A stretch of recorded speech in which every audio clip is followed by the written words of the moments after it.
पुराने कुएं का रहस्य। भागा। शांति से भरे एक छोटे से गांव रामपुर में दो सबसे अच्छे दोस्त रहते थे, आरव और विवेक। दोनों बचपन से साथ पढ़े, खेले और हर खुश गम में एक दूसरे के साथ रहे।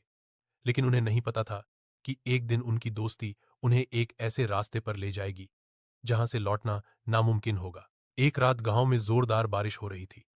आरव अपने पुराने संदूकों को झाड़ पोंछ कर रहा था। तब उसे एक अजीब सी चीज मिली।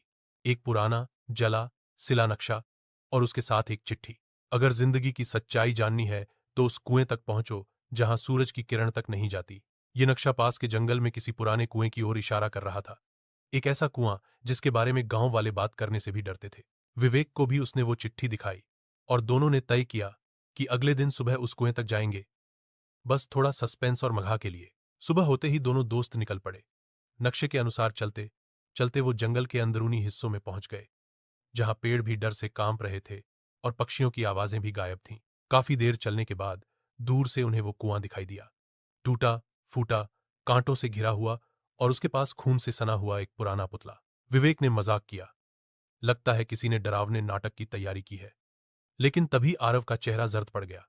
उसने धीरे से कहा, विवेक, वो पुतले की आंखें अभी मेरी ओर घूर रही थीं और वो पलकी भी झपका रहा था। अचानक कुएं के अंदर से किसी औरत की कराहने की आवाज आई।